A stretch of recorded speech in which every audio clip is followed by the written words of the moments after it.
మీరందరూ ఎదురు చేస్తున్న మన నందమూరి ముద్దుబిడ్డ, నందమూరి ముద్దుబిడ్డ.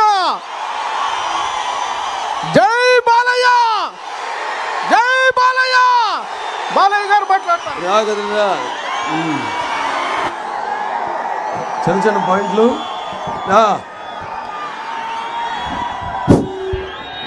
అందరికీ నమస్కారం. ముందుగా వేదికను అలంకరించిన మన తెలుగుదేశం పార్టీ జాతీయ అధ్యక్షుడు నారా చంద్రబాబు నాయుడు గారికి, అలాగే వేదికను అలంకరించిన మన తెలుగుదేశం పార్టీ నాయకులకు, అలాగే జనసేన నాయకులకి, అలాగే వేదిక ముందున్న తెలుగుదేశం పార్టీ కార్యకర్తలకు, అభిమానులకు, అలాగే జనసేన కార్యకర్తలకు, అలాగే పవర్ స్టార్ పవన్ కళ్యాణ్ సోదరుడు ఆయన అభిమానులందరూ కూడా నాకు నా హృదయపూర్వక నమస్కారాలు తెలియజేసుకుంటున్నాను. ఈనాడు ఈ యొక్క రా కదిలి రా మహాసభకు ఈ యొక్క మన పరిరక్షణ కోసం, మన ఆంధ్ర రాష్ట్ర పరిరక్షణ కోసం బతుకంకణం ఉన్నాయి కదిలొచ్చిన ముఖ్యంగా హిందూపూర్ ఈ సెగ్మెంట్, పార్లమెంట్ సెగ్మెంట్ ప్రజలందరూ కూడా, అలాగే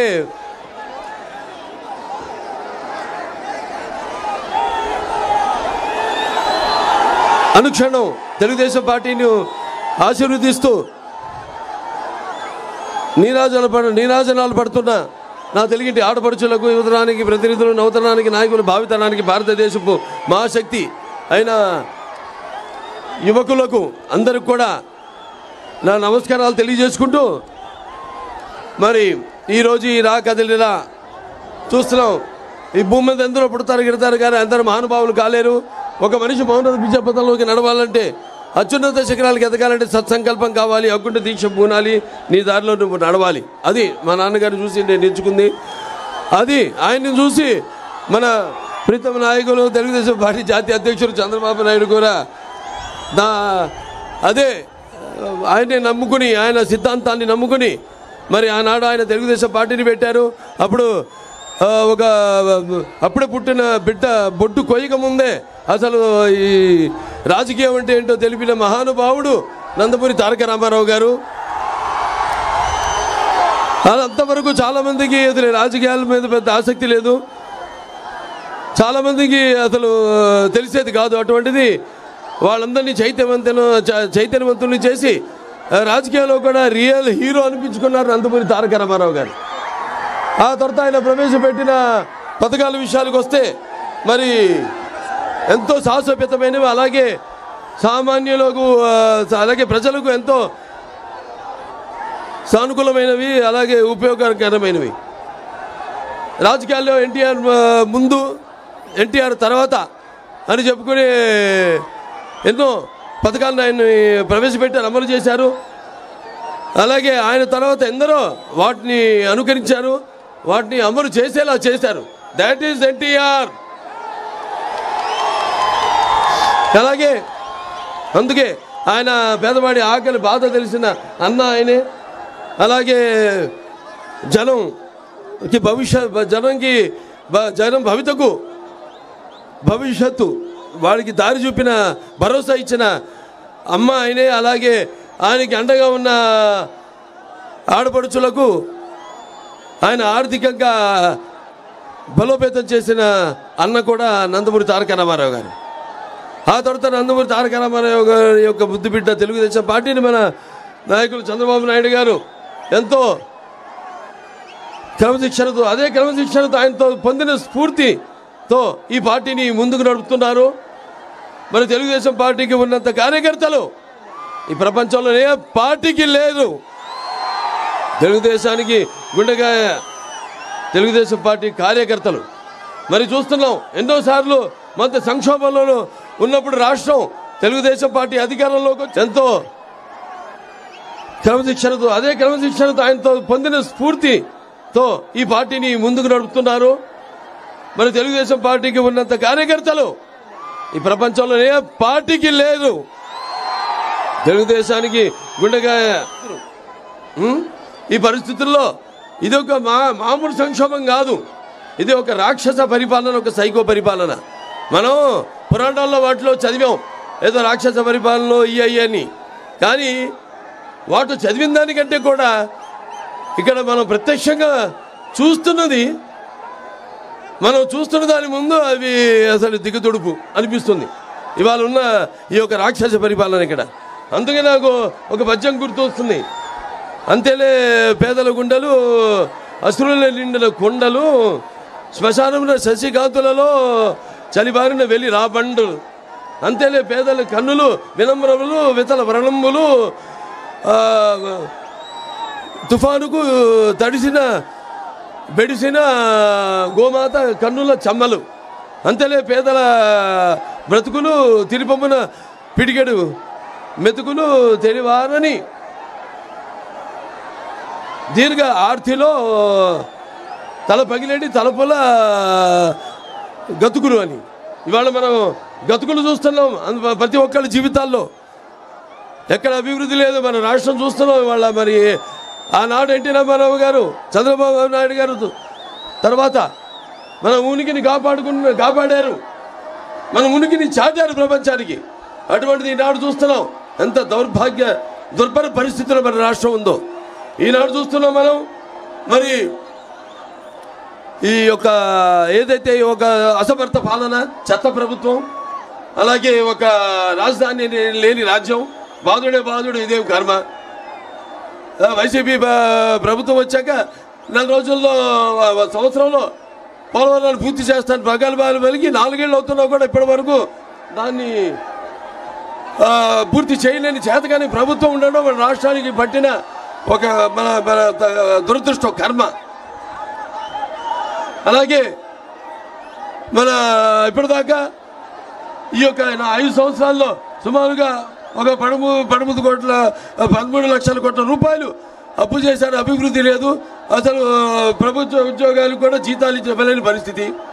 ఆ తర్వాత మళ్ళీ మనం చూస్తున్నాం అప్పులు పుడితే కానీ ప్రభుత్వ ఉద్యోగులకి జీతాలు ఇవ్వలేని పరిస్థితి. అలాగే ఈ యొక్క 2 లక్షల మంది తాతలు అవల యొక్క పెన్షన్ని రద్దు చేయడం జరిగింది.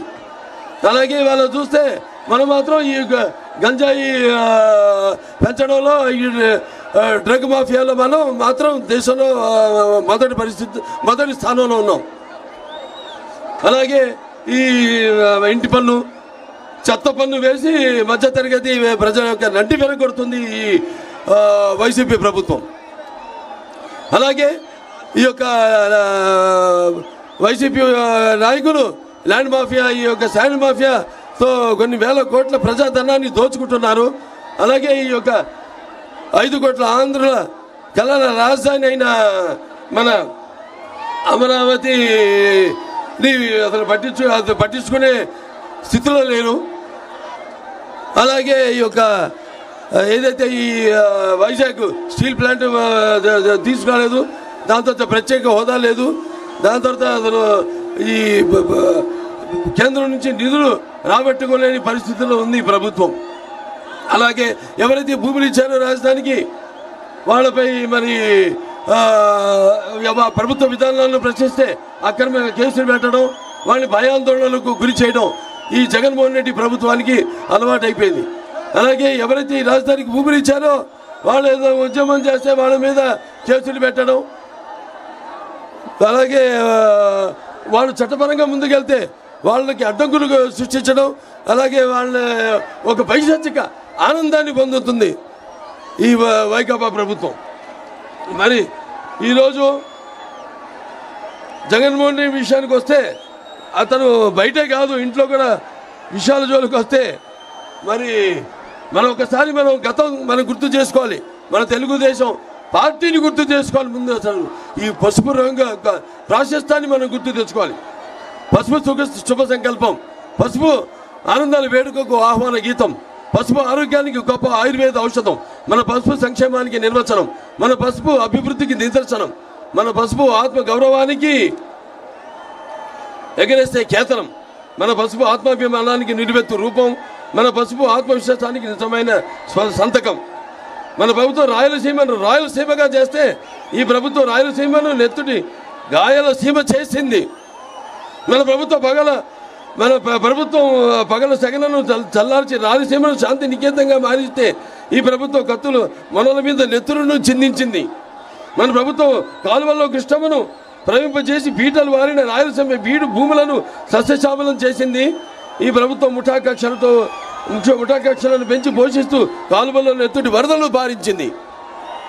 మన ప్రభుత్వం అభివృద్ధికి పెద్దపీట వేసి కియా లాంటి భారీ పరిశ్రమలను, ఐఐటి లాంటి జాతీయ విద్యా సంస్థలను నెలకొల్పితే ఈ ప్రభుత్వం వాటిని అభివృద్ధి చేయకపోగా వాటిని నిర్లక్ష్యంతో నిర్వీర్యం చేసింది. సిద్ధం అన్నాడు జగన్. దేనికి సిద్ధం? బాబాయిని చంపేసి తల్లిని చెల్లిని గెట్టేసి బాబాయిని చంపిన నిందితులను కాపాడుతూ చెల్లికి ద్రోహం చేశావు. వారికి సమాధానం చెప్పడానికి సిద్ధమా? ప్రతి ఏటా జాబ్ క్యాలెండర్ ఇస్తానని నమ్మి బలికి కొత్తవి రాకపోగా ఉన్న పరిశ్రమలను వెళ్ళగొట్టి గంజాయికి బానిసలు చేసిన యువతకు సమాధానం చెప్పడానికి సిద్ధమా? అధికారంలోకి వచ్చిన వారం రోజుల్లో సిపిఎస్ రద్దు చేస్తామని హామీ ఇచ్చిన ఉద్యోగులకు సమాధానం చెప్పడానికి సిద్ధమా? రాష్ట్రానికి రాజధాని లేకుండా 3 రాజధానుల పేరుతో అమరావతి రైతుల త్యాగాన్ని అవహేళన చేసి నువ్వు రైతులకు ప్రజలకు సమాధానం చెప్పడానికి సిద్ధమా? నా ఎస్సీ, నా బీసీ, నా మైనారిటీ అని చెప్పుకు తిరిగే నువ్వు దళితులను చంపి డోర్ డెలివరీ చేసిన వారిని కాపాడుతూ ఒక ఫ్యామిలీ రైలు కింద పడి ఆత్మహత్య చేసుకున్న కుటుంబానికి సమాధానం చెప్పడానికి సిద్ధమా?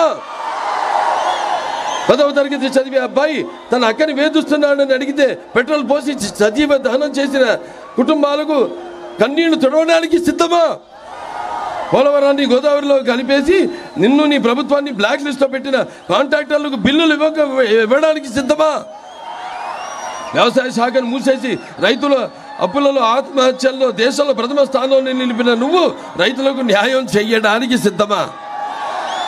ఆర్టీసీ కరెంటు ఛార్జీలు పెంచి ఇంటి పన్ను, నీటి పన్ను, ఆస్తి పన్ను, ఆఖరికి చెత్త పన్ను పెంచేశావు. ఈ పన్నులు తగ్గించడానికి నువ్వు సిద్ధమా?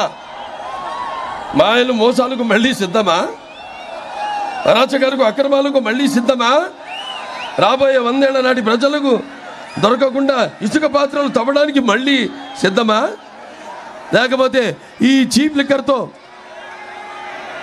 జే బ్రాండ్ మద్యాన్ని వరదలుగా భావిస్తూ మరో 1,00,000 కోట్ల దోపిడీకి మళ్ళీ సిద్ధమా?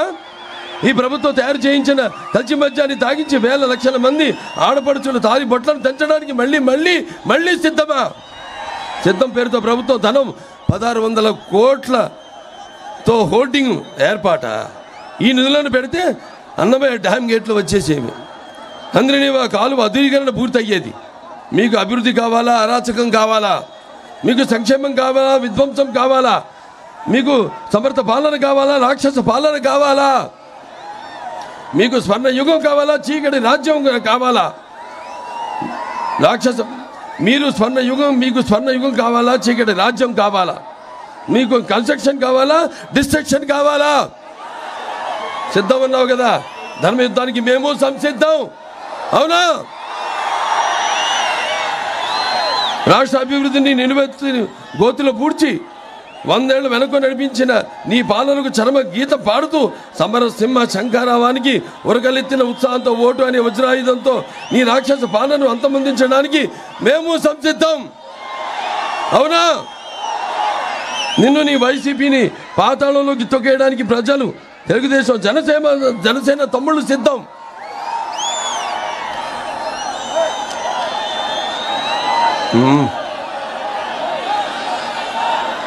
సోదరుడు పవన్ కళ్యాణ్, మనం ఒకటయ్యాం. మాట కలిసింది, మనసు కలిసింది, పదం కలిసింది, భుజం కలిసింది. మన ఇరువురి సంఘటిత శక్తిని అడ్డుకునే శక్తి ఎవరికి లేదు, లేదు, లేదు. తెలుగుదేశం జనసేన కలయిక ఒక నిప్పుల ఉప్పెన. తెలుగుదేశం జనసేన అరాచకాన్ని నిర్మూలించే ఒక అగ్నిపర్వత విస్ఫోటం. అక్రమాల, అరాచకాల రాక్షస రూపాన్ని కూలగొట్టే ఒక పాశుపతాస్త్రమే. చివరిగా ఒక మాట చెప్తున్నాను. ఓటరన్నా నువ్వు ఇప్పటిదాకా నమ్మి ఎక్కింది వైసీపీ అనే కొయ్య గుర్రాన్ని. నిన్ను మాయ చేసి మభ్యపెట్టి అటు ఇటు ఊపిందే కానీ అభివృద్ధి చేయలేదు. తెలుగుదేశం జనసేన కలయిక వాయు మనోవేగాలతో పరుగులు తీసే పంచకళ్యాణి గుర్రం. అది నిన్ను సంక్షేమ రాజ్యంలో చేరుస్తుంది.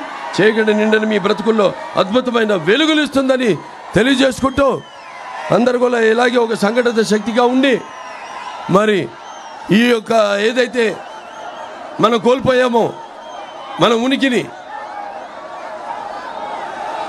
దాన్ని మళ్ళీ మన రాష్ట్రానికి పునర్వైభవం తీసుకురావాలని మళ్ళీ మనమంతా సువర్ణాక్షరంతో ఈ ఉద్యమంలో చరిత్రలో లిఖించబడేలా ఒక స్వర్ణ యుగాన్ని మనం సృష్టించుకోవాల్సిన బాధ్యత మన ప్రతి ఒక్కరి బుద్ధ స్కంధాలమై ఒక అందరూ పౌరులుగా అది ఉందని మీ అందరూ తెలియజేసుకుంటూ నేను సెలవు తీసుకుంటున్నాను. జై భారత్, జై తెలుగుదేశం, జై జనసేన. ఇప్పుడు ఆపరేషన్ లేకుండానే మోకాళ్లకు ప్లాస్మా ట్రీట్మెంట్. మీ ఆర్థోపెడిక్ సమస్యలన్నిటికీ రోబోటిక్ టెక్నాలజీ ద్వారా తక్కువ ఖర్చుతో శాశ్వత పరిష్కారం. Free consultation. ప్రతి ట్రీట్మెంట్ పై 20% డిస్కౌంట్. ఈ ఆఫర్ కొద్ది రోజులు మాత్రమే. త్వరపడండి. V9 hospitals 9281465842.